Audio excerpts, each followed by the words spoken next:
Assalamu alaikum, welcome to Cricket Hangama Pakistan Super League Season 6. I am your host Tauqeer Khalid और अगर बात है cricket PSL fantasy की league की तो बात इतना एंटरटेनमेंट कहाँ दिखाई देगा, जहां पर शुरू में मैचेस के अंदर ये बात चलती दिखाई दे रही थी कि ज़्यादा हाई स्कोरिंग मैचेस दिखाई नहीं दे रहे, इतने ज़्यादा छक्के चौके की बरसात नहीं दिखाई दे रही।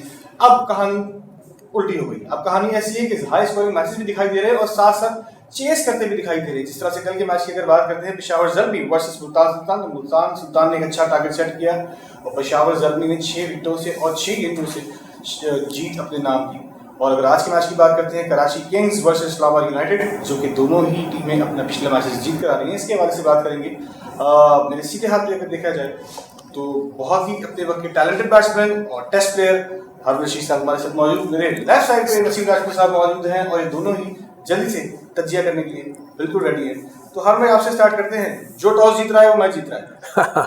अभी तक का तो नॉर्म एग्जैक्टली अभी तक का तो नॉर्म यही नज़र आ रहा है, लेकिन यू नेवर नो, इसको चेंज भी होना है। यू नेवर नो, आज के जो मैच होना है कराची और इस्लामाबाद का, उसमें हो सकता है ये चेंज हो जाए ये नॉर्म, और हो सकता है पहले बैटिंग करने वाला जीत लाए, क्योंकि पिचेस जो है ना वो सेटल हो गई हैं। जैसे आपने देखा होगा नसीम के पहले शुरू के मैचेस में गेंद थोड़ा सा वर्क कर रहा था और बॉलर्स को थोड़ी सी हेल्प भी मिल रही थी। अब टोटली बैटिंग ओरिएंटेड पिचेस हो चुकी हैं और जिस तरह कल हमने देखा कि 193 रन्स एक ओवर पहले चेज हो जाना, ये इस बात की गमाजी है कि पिचेस बहुत अच्छी बनी है बैटिंग के लिए। और यही चीज़ आई थिंक क्राउड भी चाहता है, जो फैंस टेलीविज़न पे देख रहे होते हैं मैचेस, वो चौके छक्कों की बरसात चाहते हैं और इसी किस्म के एक्साइटिंग मैचेस उनको नज़र में आते हैं। तो कल तो मैं बिल्कुल दाद दूंगा पेशावर ज़ल्मी को। ऑब्वियसली बहुत ही पावर हाउस उनका बैटिंग था, जिसमें उन्होंने अटैक किया और आखिर में रन्स जिस तरीके से चेज़ किया, और ख़ास तौर जो कैमियो खेला है हैदर अली, उसने आके मैच का पांसा ही पलट दिया। अगर आप इसको पूरे मैचेस को अगर आप देखें ना, अभी तक मैं ये फील कर रहा हूँ कि जितनी भी टीम मैनेजमेंट जो थिंक टैंक्स है ना, वो अपने फास्ट बॉलर्स के ऊपर इन्हिसार कर रहे हैं।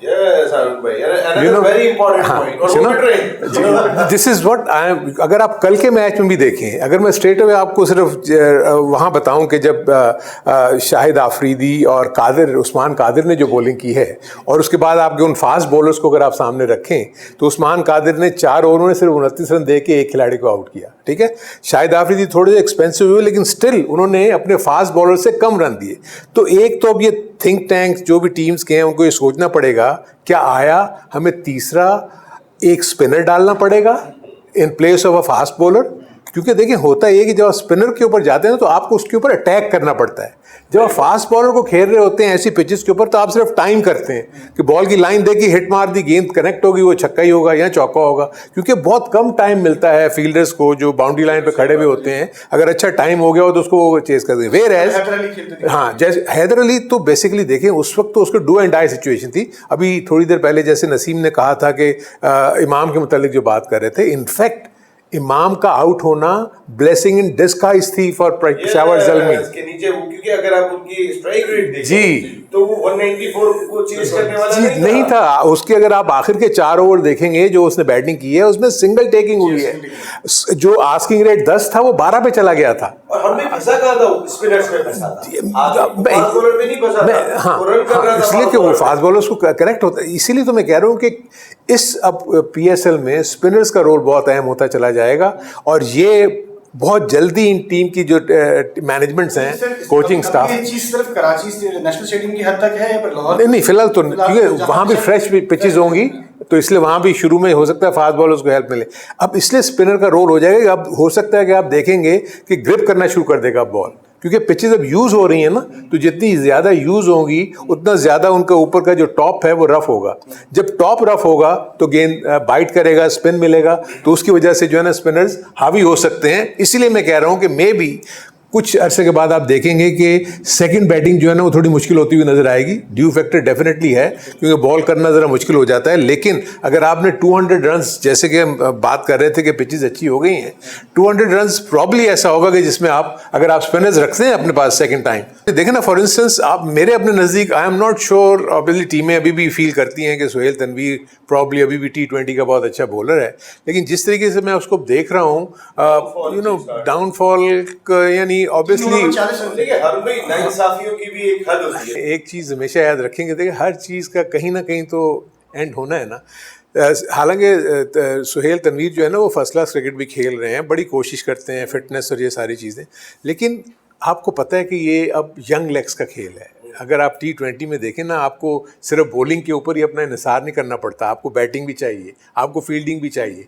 सो ये वो सारे एस्पेक्ट्स हैं जो कि टीम थिंक्स। आप इससे अंदाज़ा लगा लेना कि आप देखें कि यंग जनरेशन, जैसे कल हैदर अली ने इम्पैक्ट क्रिएट किया, उनके पास आप देखें तो जो बैटिंग थी उनकी, कामरान अकमल, शुएब मलिक, उसके बाद अगर आप देखें तो इमामुल हक ने ठीक है स्टार्ट बड़ा अच्छा लिया, फिर उसके बाद हैदर अली कैटमोर को डेब्यू किया, वो 50 कर गया। एंड देन आप देखिए, अगर आप उस रदरफोर्ड को ना मिस करें, he is also a big hitter. मेरा एक सवाल ये था कि यहाँ पे रदरफोर्ड के मुकाबले में शुएब मलिक को ऊपर भेजना ज्यादा बेहतर फैसला नहीं होता? जिस तरीके की वो हिटिंग करते हैं, अपनी कंडीशंस को जानते हैं, अपने मुल्क में खेली में उस वक्त मैच बहुत फंसा हुआ था। वैसे आप ये बड़ा वैलिड पॉइंट इस पॉइंट ऑफ व्यू से कि क्योंकि शुएब मलिक जो है ना वो फिनिशर हैं, वो फिनिश बहुत अच्छा करते हैं, लेकिन जिस तरह मैंने थोड़ी सी इनिंग देखी है Rutherford, he is a powerful hitter. I think उस वक्त क्योंकि 12 रन से ज्यादा का एवरेज चला गया हुआ था, शुएब मलिक को थोड़े से बॉलें चाहिए होती हैं कि वो जरा आके अंदर सेट, उस वहां चाहिए था कि फ्रॉम द स्टार्ट आपने शुएब मलिक को हैदर सपोर्ट जी, हैदर सपोर्ट बिल्कुल जी, बिल्कुल। और हैदर देखिए उसको तो फ्री हैंड दिया उस चीज के अंदर ऐसा लग रहा था कि शुएब मलिक को डेलिबरेटली इस तरह से भेजा गया है और हैदर अली को शॉट्स के लिए भेजा गया है, क्योंकि जिस तरह से हैदर अली कल खेल रहा था। देखिए, मैं आपको तौकीद यहाँ पर ना डेलिबरेटली तो हो नहीं सकता, इस वजह से कि हैदर अली टॉप पे बैटिंग करता है, 3 पे करता है, 4 पे करता है आमतौर पे। हैदर अली शुएब मलिक की बात, हाँ, शुएब मलिक आमतौर पे 5 और 6 पे ही आते हैं। उनका नंबर यही है कि उन्होंने मैच, जैसे आपने कहा कि मैच फिनिश करता है, तो वो फिनिशर था और उस वक्त इन्हें फिनिशर ही दरकार था, क्योंकि जो प्लेटफॉर्म था वो तो सेट हो गया जी, था। सेट हो गया। ऐसे में रदरफोर्ड को लेके गैम्बल खेला था वहाब रियाज ने, और मेरे ख्याल है कि जिस तरह उन्होंने पावरफुल हिटर है, और वो मैच में उसके रन्स बहुत ही इंपॉर्टेंट थे। इस वक्त पेशावर ज़ल्मी की जीत ना वो एक टीम एफर्ट की वजह से हुई है। उनके हर खिलाड़ी ने कहीं ना कहीं चिप इन की है। आप अगर ऊपर से उठा के देखेंगे तो 193 का, अगर जो उनके सामने 194 का हदफ था, हर खिलाड़ी चिप इन करता हुआ दिखाई दिया। उनका कोई ऐसा प्लेयर नहीं है जो अंडर 10 आउट हो, डबल फिगर में ना गया हो। कोई एक बैट्समैन ऐसा नहीं है जो कम से कम में आउट हुआ है, वो 11 पे आउट हुआ है। लेकिन आप अगर देखेंगे तो कहीं ना कहीं अपना वो रोल प्ले करते हुए आ रहे हैं, कम बॉल्स पे करते हुए आ रहे हैं। जी बिल्कुल, स्ट्राइक रेट अगर 11 किए तो 5 गेंदों पे किए, किसी ने 15 किए तो 6 गेंदों पे। स्ट्राइक रेट सबसे कम इमाम का था, उसके अलावा सबसे ज्यादा। तो जो कह रहे हैं ना कि आप कह रहे हैं इमाम को वर्ल्ड T20 खिलाना, वो कह रहे हैं मैच करवा दिया था। अच्छा, एक बात है, जिस तरह से कल वहाब रियाज बॉलिंग करते नजर आए स्टार्टिंग में, 4 ओवर 51 रन, मतलब जी बिल्कुल, कल वहाब रियाज ऑफ कलर थे, उनको बिल्कुल समझ नहीं आ रहा था। May be you never know. देखें, जब हाँ जी, फुल टॉस, एक चीज़ हमेशा अपने जहन में रखें, जो कैप्टनसी का एडिड प्रेशर जो है ना, वो हर कोई कैप्टनशिप का जो भी कैप्टन बनता है ना, उसके ऊपर बहुत ज़्यादा प्रेशर आ जाता है। इसलिए कहते हैं कि वो जो इंडिविजुअल्स जो कप्तान होते हैं ना, वो एक समझे कि कई लोग कहते हैं कि बॉर्न लीडर्स होते हैं, क्योंकि वो उस प्रेशर को सह सकते हैं। क्योंकि कप्तान बनने के बाद आपकी परफॉर्मेंस इफेक्ट होती है। अगर आप थोड़ी देर के लिए देखें तो बाबर आजम आपको थोड़ा सा हिलते हुए नजर आए हैं, एज पर जब से वो कैप्टन बने हैं। उनकी बैटिंग, रिजवान जितना फ्लुएंट खेल रहा था उतना फ्लुएंट नहीं खेल रहा। हाँ, आप उसकी बॉल्स आप काउंट करें। हाँ, अब क्योंकि आपको होता है कि आपको सिर्फ अपनी परफॉर्मेंस के साथ साथ अपने उन 10 खिलाड़ियों के ऊपर भी नज़र, एंड मैच की सिचुएशन के ऊपर भी नज़र होती है। तो वो आपकी चीज़ें आपके ऊपर हावी होती हैं। अगर मैं एज ए बॉलर अपना रोल प्ले कर रहा हूँ तो मुझे पता है कि मुझे क्या करना है, लेकिन अब मैंने as a bowler, as captain, यार मेरे रन्स ना हो जाएं, मेरे ये जो माइंड सेट है आपका, उसमें आपकी बहुत सारी चीज़ें आपके जहन में चल रही होती हैं, जिसकी वजह से आपको ये प्रेशर होता है। लेकिन I think he will make a comeback. As such ऐसा इशू नहीं है, इतना एक्सपीरियंस बॉलर है वो, किसी वक्त भी एक आध अच्छा उसका स्पेल होता है तो एकदम से वापस आ जाएगा वो। जो दूसरी चीज़ सामने नज़र आ रही है कि आपके पास विकेट कीपर्स बड़े अच्छे और बैट्समैन अच्छे डेवलप होते हुए नज़र आ रहे हैं। सरफराज ऑलरेडी बेंच पे बैठा हुआ है, रिजवान बहुत अच्छी परफॉर्मेंस कर रहा है, रुहेल नज़ीर आपका नीचे देखें कि वो अच्छी परफॉर्मेंस करता हुआ आ रहा है, हारिस वो है, आजम क्योंकि कभी कभी कीपिंग करता है कभी नहीं करता।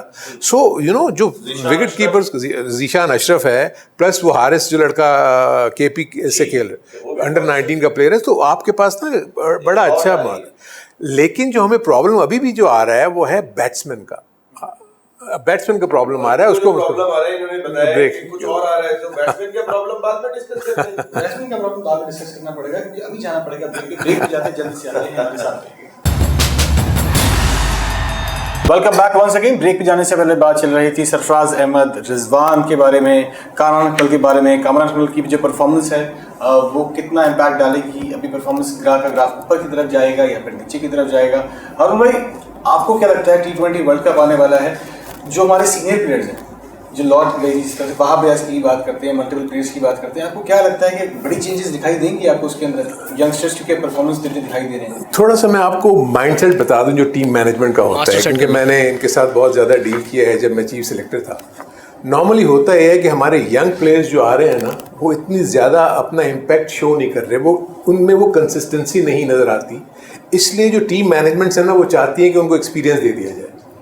इसीलिए मुझे अच्छी तरह याद है कि वर्ल्ड कप में ये चीज़ बात हो रही थी, क्योंकि हमारे एक फॉर्मर चेयरमैन थे, वो नहीं चाहते थे कि सोहेल तनवीर टीम में हो, लेकिन टीम मैनेजमेंट कहती थी कि हमारे पास एक्सपीरियंस नहीं है, हमें बॉलर चाहिए। कौन से चेयरमैन? उन्होंने तो एक मैच में उसका नाम भी काट दिया था, अपना शहरियार साहब। हाँ जी, वो ऑब्वियसली वो कहते थे कि यंग लड़कों को, इनफैक्ट देखा जाए तो पाकिस्तान का फ्यूचर तो इन यंग लड़कों के ऊपर ही है। हाँ, तो इस वजह से मैं अभी भी ये फील करता हूँ कि जहाँ ये देखेंगे, क्योंकि अभी जो वर्ल्ड कप से पहले जितने भी T20 के मैचेस हैं ना, ये डेफिनेटली यंगस्टर्स को आजमाएंगे, और अगर यंगस्टर्स ने अपने आप को प्रूव कर दिया तो फिर भी एक आध चांस ले लेंगे किसी यंगस्टर को डालने का। और अगर ये जो वेटरन्स हैं, यानी जिनको आप कहेंगे एक्सपीरियंस प्लेयर्स हैं, इनकी साथ परफॉर्मेंस को भी ये जज करते रहेंगे।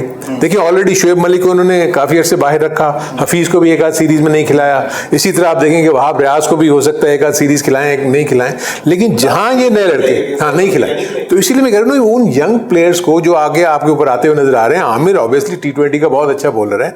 होता यह है कि जो इम्पैक्ट प्लेयर्स है ना, उनको तो आप नहीं डिनाई कर सकते, क्योंकि शाहिद आफरीदी एक इम्पैक्ट प्लेयर था, उसको अब जो मर्जी हो आप उसको टीम में रखना ही चाहेंगे, क्योंकि अगली टीम का भी तो उसके ऊपर प्रेशर होता है ना।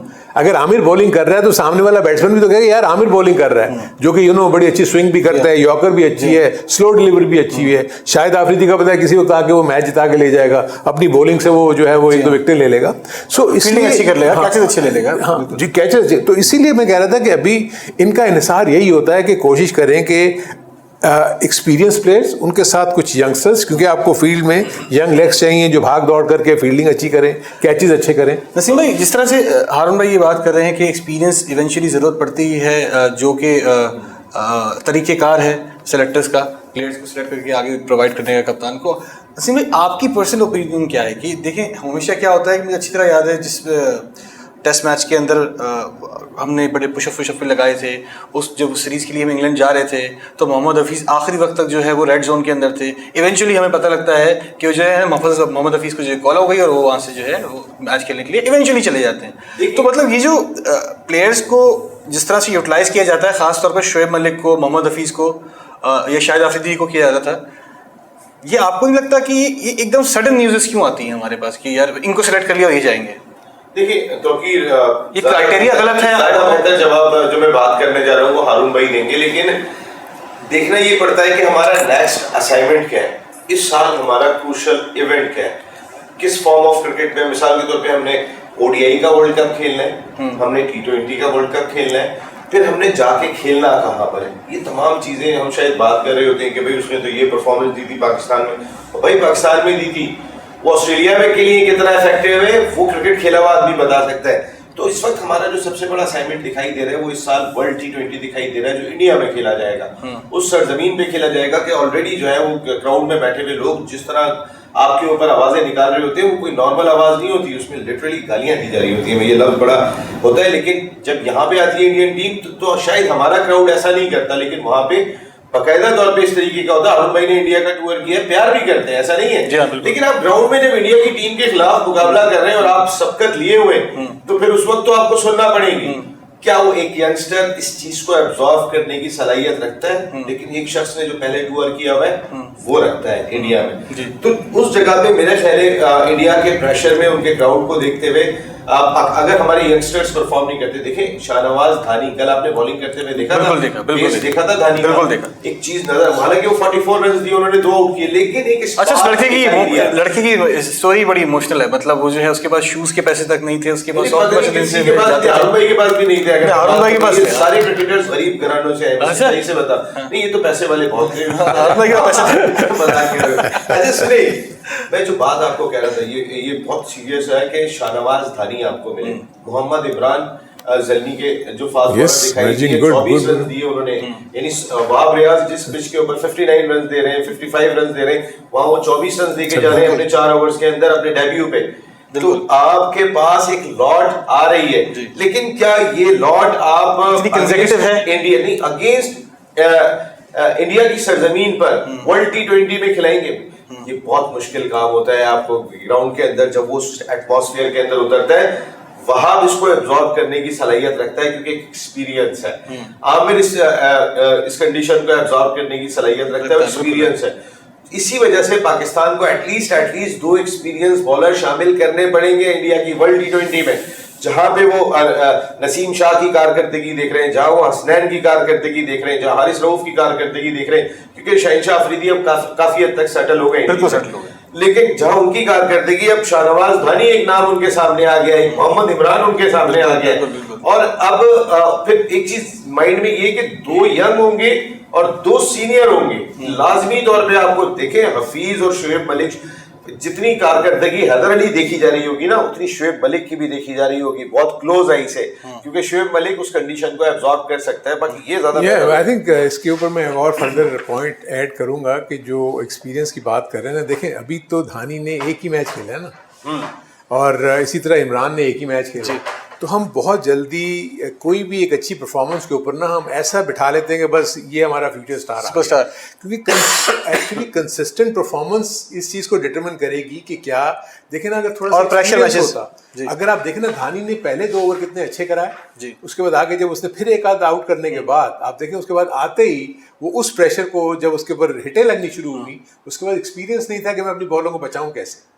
तो ये एक बड़ी इंपॉर्टेंट चीज़ होती है कि जो एक्सपीरियंस प्लेयर्स या बॉलर्स होते हैं, पाकिस्तान लकी है कि पाकिस्तान के पास फास्ट बॉलिंग डिपार्टमेंट तो बुरा नहीं है अभी भी। देखिए ना, हसनैन यंग है, हारिस रऊफ यंग है, आमिर अगर बीच में आता है तो एक्सपीरियंस आता है। नसीम शाह को मैं अभी फिलहाल T20 के उसमें फोल्ड में नहीं देख रहा, मैं फिलहाल उसको किसी भी फॉर्मेट में नहीं देख रहा हूं। मैं आपको सच्चाई से कह रहा हूं, सही कह रहे हैं, क्या आप 150 से 128 पे आ जाओ, एक पोटेंशियल है, अगर उसके ऊपर वो अपने ऊपर मेहनत करता रहे, आगे जाके परफॉर्म करे, और हमें so as far as fast bowling is concerned, मुझे जो इशू है वो पाकिस्तान की बैटिंग के ऊपर है।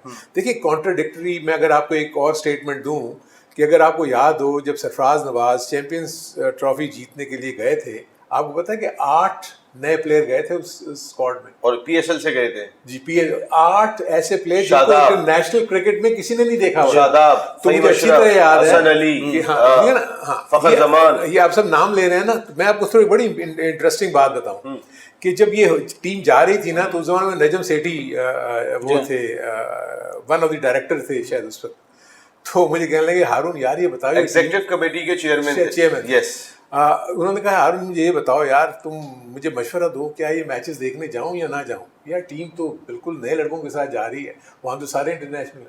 मैंने उनको उसको कहा, मैंने कहा देखिए, मैं आपको एक चीज़ बताऊं, आप ज़रूर जाएं देखने।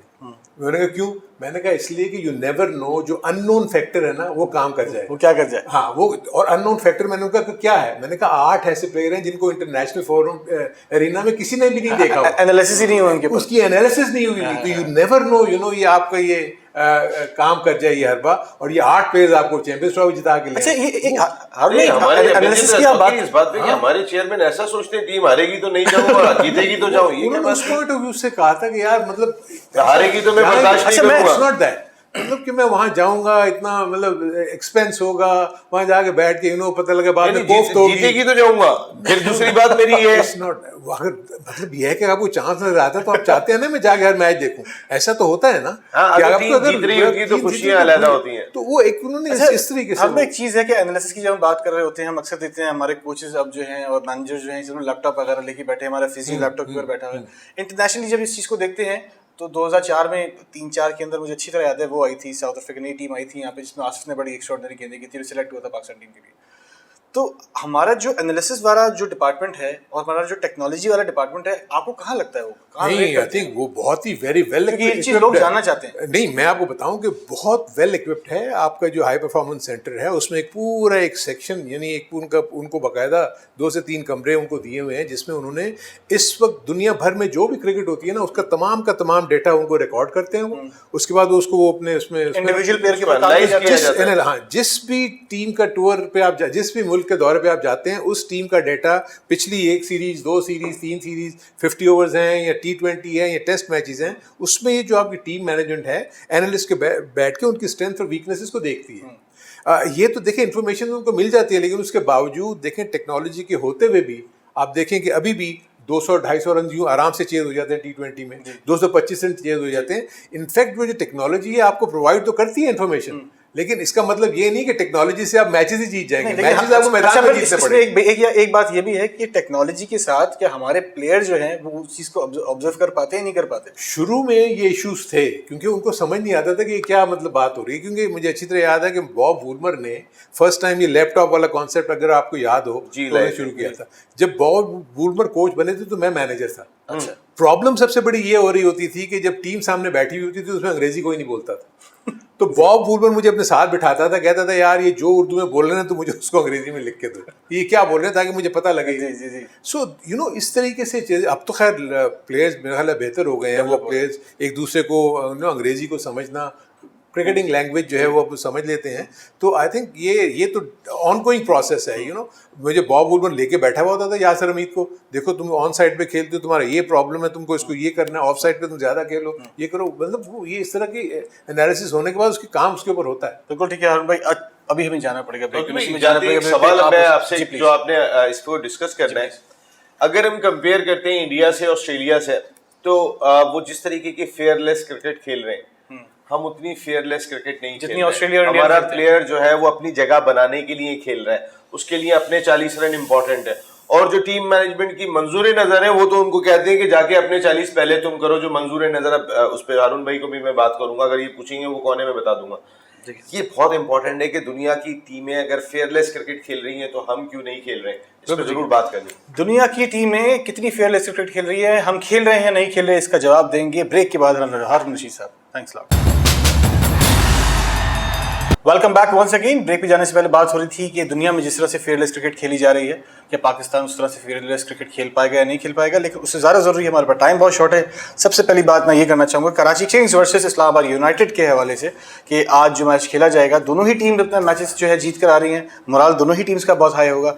कहाँ किस टीम को? आई थिंक ये दोनों टीमें बहुत ही अच्छी लग रही हैं। कराची किंग्स ऑब्वियसली कराची की अपनी टीम है तो कराची का सपोर्ट भी इनको होगा। लेकिन जो मैं देख रहा था कि जो जिस तरीके से इस्लामाबाद यूनाइटेड ने अपना मैच जीता था, उसमें भी उनको उनकी भी बड़ी बैलेंस टीम है। एक अच्छा मुकाबला देखने को मिलेगा। कराची के पास थोड़ा सा एक्सपीरियंस है और इस्लामाबाद के पास एक्सपीरियंस के साथ थोड़ा सा यूथ भी उनके, और आप उनकी मैनेजमेंट को भी बड़ा एक्स्ट्राऑर्डिनरी करार दें। हाँ बिल्कुल, डेफिनेटली वो लोग बड़ा अच्छा काम कर रहे हैं। आई थिंक देखिए हर टीम मैनेजमेंट अपने अपने पॉइंट ऑफ व्यू से कोशिश कर रही है कि उनकी अपनी टीमें जो हैं वो अच्छी कारकर्दगी दिखाएं। तो आज भी मैं एक्सपेक्ट कर रहा हूं कि बड़ा कांटेदार मुकाबला होगा और दोनों टीमें भरपूर कोशिश करेंगी। अगेन नजर में आता है कि आज टॉस के बारे में कुछ और बोलते हैं बहुत हो गया। टॉस के बारे में कुछ और बोलते हैं। अरुण भाई ने कहा टॉस बहुत क्रूशियल होगा, मैं रह गया, मैं इंतजार कर रहा था इस बात। नहीं मतलब टॉस के बारे में, लेकिन मैं यहीं से शुरू करूंगा अब तक जो देखता आ रहा हूं। हाँ नहीं, टॉस पे डेफिनेटली होगा, लेकिन मैं ये फील करता हूं कि आज अगर टीमों ने अपने स्पिनर्स के ऊपर ज्यादा इंहिसार किया तो मे बी आज कुछ कॉम्प्लेक्स चेंज हो सकता है सेकंड बैटिंग। और एक और इम्पोर्टेंट चीज हमने जिसको एक यंगस्टर के बारे में बात नहीं की जो कम बैक करके आया, हसन अली की परफॉर्मेंस इस वक्त बहुत देखी जा रही है। और जिस तरीके से भी वो नेशनल वनडे कप में, नेशनल T20 कप में, इवन कायदे-ए-आज़म ट्रॉफी के बेस्ट बॉलर अपनी टीम को फाइनल में ले गए। सिंगल हैंडेडली उन्होंने उस वक्त परफॉर्म किया था। उनकी टीम बिल्कुल नीचे थी, सेंट्रल पंजाब, जो फाइनल खेल के वापस आई और फाइनल में भी बिल्कुल क्लोज मार्जिन था। अगर आप उठा के देखें KPK और उनके दरमियान बड़ा आखिर तक उसने जो हिटिंग की थी, सेंचुरी स्कोर कर दी थी, वो सारी की सारी चीजें हम देखते हुए आ रहे हैं। हसन अली की परफॉर्मेंस बहुत काउंट कर रही है इस वक्त और हसन अली एक बड़े जिगर वाला प्लेयर दिखाई देता है। हमारे यहाँ पर जो वो जो आप अभी फेयरलेस की बात करते थे ना, ये वो प्लेयर्स हैं जो फेयरलेस क्रिकेट खेलते हैं, अपनी क्रिकेट को एंजॉय करते हैं, एग्रेशन दिखाई देता है और एग्रेशन फील्ड में दरकार है आपको, बिल्कुल दरकार है। तो ये ज़ल्मी से गए और पहला सवाल हुआ था कि आपके साथ हसन अली नहीं है। जब वाब रियाज वर्चुअल प्रेस कॉन्फ्रेंस में आए थे तो पहला सवाल हुआ था, तो उन्होंने कहा कि मैं उम्मीद करता हूं कि वो इस्लामाबाद यूनाइटेड में गए। शादाब और वो बड़े अच्छे दोस्त हैं, शादाब ने पहली पिक में उनको उठाया था। और हसन की इस वक्त के जो रीसेंट परफॉर्मेंस है, बैटिंग में अब वो हिटिंग कर लेता है, फील्डिंग में वो ऑन साइड बहुत अच्छा खेलता है हसन भी, फील्डिंग में जान मारता है, देन बॉलर वो जितना इंप्रूव कर गया है। देखिए हमारे बॉलर्स में पेस तो दिखाई दे रहा है, लेकिन वो जो एक बैट्समैन थोड़ा तंग होता है ना, जिससे गेंद अंदर आए, गुड लेंथ थोड़ा सा बाहर जाए, वो चीज नहीं दिखाई दे रही। इवन शाहीन शाह अफरीदी नई बॉल से न्यूजीलैंड की सरजमीन पे, ऑस्ट्रेलिया की सरजमीन पे बार बार गेंदें कर रहे हैं, और बाकी आप उनके बॉलर देखें, वो आपको यहाँ से खिलाता है फिर बाहर जाती है, यहाँ से खिलाता है तो अंदर आती है। उसने कई नई गेंद बार बार करना शुरू कर दी, तो क्रिटिसाइज वकार यूनुस हो रहे थे कि भाई वकार यूनुस क्या सिखा रहे हैं। अपने दौर में वो यॉर्कर करते थे, और ये वाकई मेरे भी जहन में सवाल है कि शाहीन शाह अफरीदी इंग्लैंड की कंडीशन में जब T20 खेल रहे थे, मैंने एक यॉर्कर नहीं देखा उनका। उसके बाद जब उन्होंने लीग खेली थी, वहां लीडिंग विकेट टेकर जाके बन गए थे। उसकी उसी सीरीज के फौरन बाद जब वो T20 ब्लास्ट खेले थे इंग्लैंड में, तो उन्होंने ऐसे ब्लास्ट किया था कि वहां पे जो यॉर्कर्स वो करते हुए दिखाई दे रहे थे, तो क्यों नहीं दिखाई दे रही थी वो, ये बताइए। ये दो बड़ी अच्छी जो आपने बात की, एक तो हसन अली के, हसन अली अगर आपको याद हो अनफिट होने की वजह से टीम से बाहर हुए थे जी, और वो जब अनफिट नहीं हुए थे उससे पहले भी बहुत आउटस्टैंडिंग परफॉर्मेंस दे रहे थे, यानी वो ग्रो कर रहे थे एज ए बॉलर ख़ास तौर पर। क्योंकि जो हसन अली का सबसे बड़ा एडवांटेज ये है कि वो पुराना बॉल भी बहुत अच्छा करते हैं, रिवर्स स्विंग में बहुत अच्छी, और उनका जो सबसे बड़ी चीज़ ये है कि उनके एक्शन से लगता नहीं कि वो इतने तेज़ हैं। उनका बॉल पढ़ के स्केट करता है, और वो जो बैट बहुत और उसके बाद ये जंप भी बहुत बड़ा है, और स्लोअर वन उसकी जो है ना बहुत ही डिसेप्टिव है, वो लास्ट मोमेंट पे आके गेंद को स्लो, और एक डेड पिच के ऊपर। दूसरा जब आप शाहीन आफरीदी पे आते हैं ना, देखें शाहीन आफरीदी के ऊपर थोड़ा सा आपको ये ज़रूर उसको बेनिफिट ऑफ डाउट देना पड़ेगा। वो नॉन स्टॉप क्रिकेट खेल रहा है, मुसलसल क्रिकेट खेल रहा है। जब से वो वर्कलोड मैनेजमेंट मैं आपको बताऊँ ना, वो इसलिए कि क्योंकि आपका हसन अली अनफिट था या दूसरे प्लेयर्स परफॉर्म नहीं कर रहे थे, और मैचेस आप दूसरा भी तोड़ इसी के ऊपर मैं आपको देखे ना, आपने भी थोड़ी देर फीयरलेस क्रिकेट की बात की। देखिए दूसरी टीमें क्यों फीयरलेस क्रिकेट खेल रही हैं, वो एक सेटल्ड यूनिट है।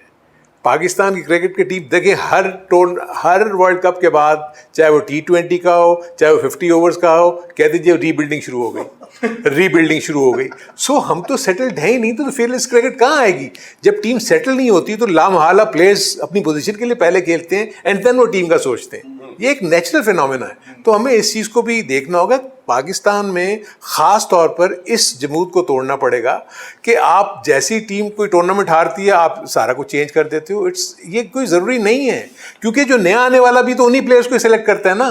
आप सिलेक्शन कमेटी को आप डिसबैंड कर देते हैं, बट वो प्लेयर्स जो परफॉर्म नहीं कर रहे वो तो फिर आगे खेल रहे होते हैं। ये इनसिक्योरिटी तो हर में चले ही जा रही है, ये ब्रेक कब होगा? उसकी रीज़न यही है कि आप मुझे बताएं कि इंग्लैंड नहीं हारती, क्या ऑस्ट्रेलिया नहीं हारती, क्या उनके सिलेक्शन कमेटियां चेंज हो जाती हैं? बिल्कुल। क्या उनके खिलाफ प्रोब कमेटी बैठ के वो बनाती है कि जी इसको निकाल दे, उसको ये कर दे, ये नहीं हुआ, फलाना नहीं हुआ?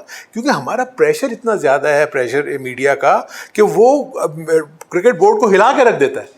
ओह इतना शोर हो गया, ये हो गया, नहीं चेंज करो, ये करो। कौन सा क्रिकेट बोर्ड मीडिया से हिल जाता है? के ऊपर लोग इतना जो मर्जी होती है वही क्यों? आप देखें, आप उठा के देख लें, मुझे बता देना कौन सा टूर्नामेंट मुझे बताएं ऐसा जो वर्ल्ड का हुआ हो और उसके बाद आपकी सिलेक्शन कमेटी ना खत्म हुई हो, अगर आपने अच्छा नहीं किया हो तो।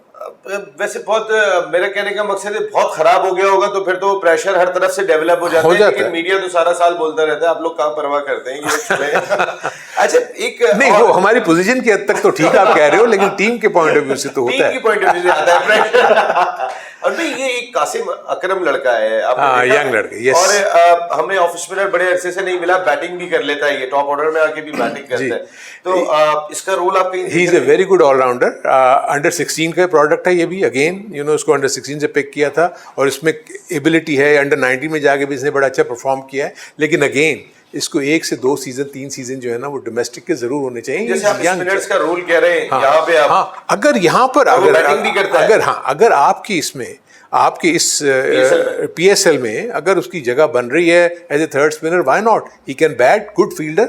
सो आपको ये चीजें तो चाहिए होती है। कराची का अगर स्पिन डिपार्टमेंट देखता हूँ तो हारून भाई उसमें इमाद आके गेंद कर लेते हैं और बहुत अच्छी गेंदें कर रहे हैं, लेकिन ज्यादातर इनका जो रिलाय है वो फास्ट बॉलर्स के ऊपर दिखाई दे रहा है, मीडियम पेसर पे दिखाई दे रहे हैं। अगर आप मुझे कासिम अकरम दिखाई दे रहे हैं उनके साथ और दानिश अजीज के साथ। हाँ देखिए, दानिश अजीज एज बैट्समैन खेल रहे हैं, वो पार्ट टाइम बॉलर है। पार्ट टाइम बॉलर है। मैं आपको ये कह रहा हूँ ना कि स्पिनर ऑब्वियसली कराची वाले तो उनके पास नहीं है इतने ज्यादा स्पिनर। ये इनके लिए कासिम को बहुत अच्छा चांस मिल सकता है। इसको अगर होते कि एक फास्ट बॉलर को कम करके ये इसको कासिम अकरम को डाल सकते हैं। करना ही पड़ेगा, करना पड़ेगा, जी बिल्कुल करना पड़ेगा। अच्छा नसीम भाई, एकदम से मेरे ज़हन में एक सवाल आया, थोड़ा सा आउट ऑफ द बॉक्स एकदम से क्यों आया? Out of the box question है। यूजुअली देखा जाता है कि नवाज को इतनी तरजीह नहीं दी जाती जितनी इमाद वसीम को दी गई है आज तक। ओवरऑल अगर बात करते हैं, जब किसी जगह की सिलेक्शन, बड़ा टूर्नामेंट आने वाला होता है, क्या नवाज इस केपेबल नहीं है कि वो बड़ी इनिंग खेल सके या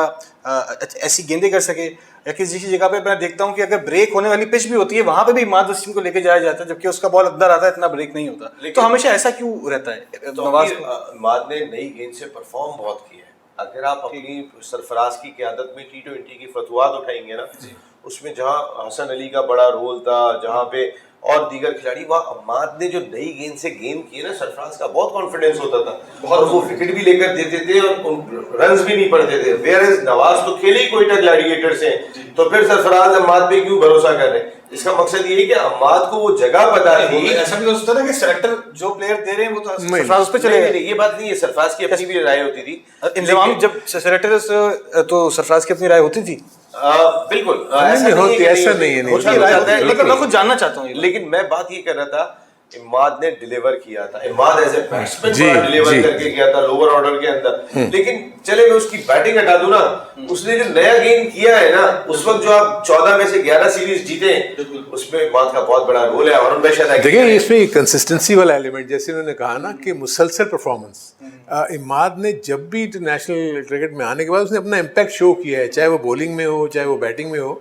वेयर एज आप देखिए नवाज को भी मौके मिले हैं, ऐसा नहीं है कि उसको मौके नहीं मिले, काफ़ी मिले। तो वो उसकी वो कंसिस्टेंसी जो है ना वो नहीं है। यानी आप देखेंगे कभी वो बैटिंग में हिटे मार लेता है, कभी वो जल्दी आउट हो जाता है। वेयर एज ज़्यादातर चांसेस मैंने ये देखेंगे जब भी इमाद वसीम नीचे गया है उसने कोशिश की है कि मैच को जिता। लेकिन जफर गौहर भी सिमिलर टाइप ऑफ प्लेयर है, लेकिन उसको इतने मौके नहीं मिले क्योंकि नवाज आता था। अगर इमाद बाहर होती तो नवाज आता था। जफर गौहर भी सिमिलर टाइप है, आप देखें उसकी भी PSL में परफॉर्मेंस इतनी बुरी नहीं है, लेकिन उसको इतने मौके नहीं मिले बिकॉज इमाद वसीम डिलीवर कर रहा था। इवन एक वक्त में उसका नाम एज ए कैप्टन आ रहा था, बहुत ज्यादा लिया जा रहा था। अभी भी वो captain of Pakistan T20 team, अभी भी वो लीड कर रहा है कराची किंग्स को। वैसे सरफराज का जो है ना बड़ा बाबर के होते हुए अच्छा सरफराज का वैसे इसमें बड़ा हाथ है, कुछ अच्छी तरह याद है 19 वर्ल्ड कप से जिस तरह से वो सरफराज बॉर्न लीडर था, जो हारून भाई का लफ्ज था ना, एग्री करेंगे। हाँ, लीडर होता क्या है देखो कि आप ना अपनी यंग एज से ही कप्तानी के मोड में आ जाते हो। यस 15 से कर रहे हो। स्कूल में आपने कप्तानी की, आपने स्कूल में कप्तानी की, आपने अंडर 16 में कप्तानी की, आपने कहीं, तो इसलिए वो आप ना वो फिर आप डेवलप हो रहे होते हो एज ए कैप्टन। ये इमाद ने भी किया है मेरा ख्याल है। इमाद ने भी इसी तरह शुरू से मतलब है कि उसको कप्तानी का वो मिला। क्रिकेट में कराची क्रिकेट में बड़ा फर्क है। हाँ लेकिन प्रेशर क्रिकेट होती थी जिस तरह सरफराज हर जगह पे जहाँ पे जो शहर में खेल रहा होता है वो कहता है मेरे शहर से ज्यादा प्रेशर, क्योंकि उसने खेलना वहां। अच्छा नसीम, इसी तरह अगर इस्लामाबाद में देखें तो इस्लामाबाद के पास स्पिनिंग ऑप्शंस ज्यादा हैं। शादाब है, जफर गौहर है, अभी एक लड़का अहमद साफी अब्दुल्ला बाहर बैठा हुआ है जो लेफ्ट आर्म स्पिनर है, बड़ा अच्छा। एक ऑप्शन है मेरे पास, एक ऑप्शन इस वक्त सिर्फ एक ही ऑप्शन है, वो है ब्रेक लेने का। ब्रेक पे जाते हैं। Welcome back once again. Break पे जाने से पहले हम लोग स्पिनर्स के हवाले से बात कर रहे थे। हारून भाई, अगर स्पिनर्स के हवाले से हम बात कर ही रहे हैं तो फवाद अहमद जो कि बड़े एक्स्ट्राऑर्डिनरी परफॉर्मेंस देते हैं ऑस्ट्रेलिया में, जी हम हमारे यहीं से गए हुए हैं ऑस्ट्रेलिया में, वो भी मौजूद है इस्लामाबाद यूनाइटेड की टीम में। सो बहुत ऑप्शन है उनके पास। अगर उन्होंने 2 से 3 स्पिनर्स के साथ जाना है, एक फास्ट बॉलर को ड्रॉप करके वो जा सकते हैं। प्लस उनके पास जो सबसे बड़ा एडवांटेज है ना इस्लामाबाद के पास, वो है फ़हीम अशरफ की सूरत में वो 5 या 6 पे आके जिस तरह बैटिंग करता है। फिर Hasan Ali long handle use कर सकते हैं। शादाब खान खुद, शादाब ऑब्वियसली अपने आप को प्रमोट कर रहे हैं अभी बैटिंग में। भी बहुत इंप्रूव हुसैन तलत जो है वो आके आपको मैचेस जिता सकते हैं। और अभी थोड़ा ऑफ लेट थोड़ा उनकी फॉर्म डिस्टर्ब हुई है, उनको इन्होंने मौके दिए हैं। सो इंटरेस्टिंग बैटल है। आई थिंक कराची को बहुत आउटस्टैंडिंग परफॉर्मेंस देनी पड़ेगी टू बीट इस्लामाबाद यूनाइटेड। तो आज टॉस भी जीतना पड़ेगा। टॉस जीतना बहुत ही इंपॉर्टेंट होगा। नसीम भाई आपसे स्टार्ट करते हैं, किसको हाईली रेट कर रहे हैं आज के मैच के लिए आप? कराची किंग्स और इस्लामाबाद यूनाइटेड? तो की सारी टीमें बैलेंस है। मेरी टॉस की ख्वाहिश बात है, करनी है। नहीं मेरी ये वाकई ख्वाहिश है जी। कि पहले बैटिंग करने वाली टीम कोई मैच जीते, क्योंकि अब एक साइकोलॉजिकल आहिस्ता आहिस्ता तमाम टीमों के ऊपर एक प्रेशर डेवलप हो रहा है। टॉस आ रहे तो थोड़ा सा डल पड़ जाते हैं कि यार कितने रन स्कोर करें। लेकिन अगर एक या दो मैच पहले बैटिंग करने वाली टीम जीतती है, वो कि इसमें जो शाम के मैच में ये बहुत ही डिफिकल्ट है। शायद ये आपको दिखाई देगा जुमे को, जब पहला मैच जो है वो दिन में खेला जाएगा, तो शायद वहां से ये रिवायत जो है वो जन्म लेना शुरू करे, क्योंकि कल आराम का दिन है। और बता दीजिएगा अपने नाजरीन को कि कल आराम का दिन है, तो हम भी थोड़ा सा आराम करेंगे। 37 दिन आपके साथ होंगे, जाते जाते बता के जरूर जाइएगा। अब जो एक चीज ये बताएं कि आज के मैच में आप कितने रन देखते हैं? जिस तरह से रन्स का जो है अब बार जो है रेज हो चुका है। मैं तो 175 प्लस देख रहा हूँ। अमल ये ठीक है कि वो आप क्या चाह रहे हैं, 5 ओवर पहले चेस हो जाए? No, it's not that. लेकिन मैं वही कह रहा हूँ, यू नेवर नो, आज आपका ये जिंक्स टूट जाए। मैं भी ये चाहता हूँ, ये इसलिए कि ये पहला के लिए पहले बैटिंग करने वाला मैच हो सकता है लीग। ये लीग के लिए इम्पोर्टेंट है, क्योंकि पहले बैटिंग करने वाला जीते। वरना आम तौर पे एक तासुर, जैसे हम भी टॉस टॉस टॉस टॉस बात कर रहे हैं, वो टॉस का आंसर खत्म होना चाहिए इसका। वरना एक देखिए, ये क्रिकेटर्स जो होते हैं ना, ये बड़े सुपरस्टिशियस होते हैं। ये कहते हैं कि वो मोजे नहीं बदलते जिसमें रन स्कोर कर दिए होते हैं। इनसे पूछें आप कि बैट वही वाला चल रहा होता है। हमारे एक टेस्ट क्रिकेटर थे शोएब मोहम्मद, वो 100 अगर 3 या 104 की गर्मी पड़ रही तो फुल स्लीव का स्वेटर पहन के बैटिंग करते थे। इस किस्म के स्वेटर में रन स्कोर करता हूँ तो आप अंदाजा करें कि वो 45 डिग्री में भी स्वेटर पहन के आ जाते थे। तो आप इससे अंदाजा कर सकते हैं। ऐसे में टॉस कहीं दिमाग में अगर आ जाता है, तो उससे जो टीम भी टॉस लूज करेगी, वो कहीं ना कहीं, एक तो सबसे बड़ी चीज कि उन्हें मारने जाएंगे तो जल्दी भी आउट हो सकते। आप 120 पे आउट हो गए, पता चला वो 220 करने के लिए प्लान से गए थे, तो 130 पे आउट हो गए, तो और आसान हो जाएगा सामने वाली टीम के लिए मैच। लेकिन एक या दो मैचेस जब होंगे, पहले बैटिंग करने वाली टीम जीतेगी। आई होप के आज ये जिंक्स टूटे, और ये लीग के लिए भी अच्छा है, प्लेयर्स के लिए भी अच्छा है, और क्रिकेट हंगामा के लिए भी अच्छा है कि हमारा हंगामा सिर्फ टॉस पे हो रहा है। नहीं, वो सही। लेकिन आई थिंक इसमें एक चीज जरूर ज़हन में रखिएगा कि अगेन जो ड्यू फैक्टर है वो डेफिनेटली रोल प्ले करता है। इसलिए भी काफ़ी प्रॉब्लम हो रही है कि जो सेकंड टाइम बैटिंग करने वाले जीत रहे हैं, बाज़ दफ़ा कराची में ड्यू नहीं भी पड़ती, तो आप उस दिन का भी इंतजार करें। आजकल तो वैसे बहुत ड्यू है। जब रात को शो करके गाड़ी में बैठता हूँ तो आप प्रॉपर वाइपर चलाना पड़ता है। इसलिए अगर देखें ना, जब पहली भी टीम जो बॉलिंग कर रही होती है ना, आखिर के 5 ओवर में बॉल उनके पास भी जो है वो काफी वेट हो चुकी है, या फिर उनकी बॉल चेंज की जाए, एक सूखा हुआ बॉल ला के दे उनको हर 5 ओवर के बाद, 1-2 ओवर के बाद फिर वो वैसे ही हो जाएगा। मैं तो कह रहा हूँ हर 5 ओवर के बाद सिमिलर बॉल चेंज करके दे दो, अगर बैलेंस करना है। वरना फिर मैं तो टॉस करने वाली जीत की टीम के साथ जाऊंगा। लेकिन चलो उम्मीद करते हैं कि आज ये जिंक्स टूटे। Islamabad United versus Karachi Kings का ये मैच आज हम लोग एंजॉय करेंगे। Thank you so much Naseem भाई, आप शो का हिस्सा। आपने पूछा नहीं आपकी टीम कौन सी है आज जाते जाते। नसीम भाई आप टॉस के साथ ही जा रहे हैं। नहीं, अब मैं टॉस के अगेंस्ट जाऊंगा। आज मैं उस टीम के साथ जाऊंगा और इस विश के साथ जाऊंगा कि वो जीते, कि जो पहले टीम बैटिंग करे वो कामयाबी हासिल करे। It's good for my league, Pakistan super league मेरी लीग। टॉस जो टीम जीत रही है वो पहले फील्डिंग कर रही है, वो पहले बैटिंग, यानी टॉस जो टॉस जीतेगी वो तो डेफिनेटली फील्डिंग करेगी, लेकिन हर टीम जीतने आई हुई है। लेकिन मेरी ये ख्वाहिश है कि जो पहले बैटिंग करे वो जीते। It's good for. सही कह रहा हूँ। देखिए, मैं फील कर रहा हूँ कि कराची किंग्स के पास जो बॉलिंग है ना, उसमें आमिर है, उसमें अरशद इकबाल है, उसमें इमाद वसीम खुद है। तो अगर पहले बैटिंग भी करेगी इस्लामाबाद यूनाइटेड, तो मैं समझता हूँ उसको रिस्ट्रिक्ट करने में वो कामयाब हो सकते हैं। तो कराची किंग्स के भी चांसेस बन सकते हैं इस मैच को जीतने। जी ठीक है, तो Karachi Kings versus Islamabad United का ये मैच आप लोग एंजॉय जरूर करिएगा, क्योंकि कराची किंग्स का मैच है, क्राउड जाएगा, जरूर चेयर अप करेगा अपनी टीम को भी। उसके अलावा इस्लामाबाद यूनाइटेड की भी एक बड़ी फैन फॉलोइंग यहाँ पर मौजूद है। जिंक्स टूटता है या नहीं टॉस का, ये आने वाला वक्त ही बताएगा। नसीम भाई थैंक यू सो मच। लेकिन ये तो बता दें कल आराम का दिन है भाई, मैं फिर बता रहा हूं। नसीम भाई बता रहे हैं, देखिए पहले मैं आपका शुक्रिया। ओके, थैंक यू आपका शुक्रिया अदा करना चाहता हूं। हमें भी आराम दे दें। कल हम सबके आराम का दिन है, परसों आपसे मुलाकात जरूर होगी। जिंदगी की वफात हो, तब तक के लिए अल्लाह हाफिज।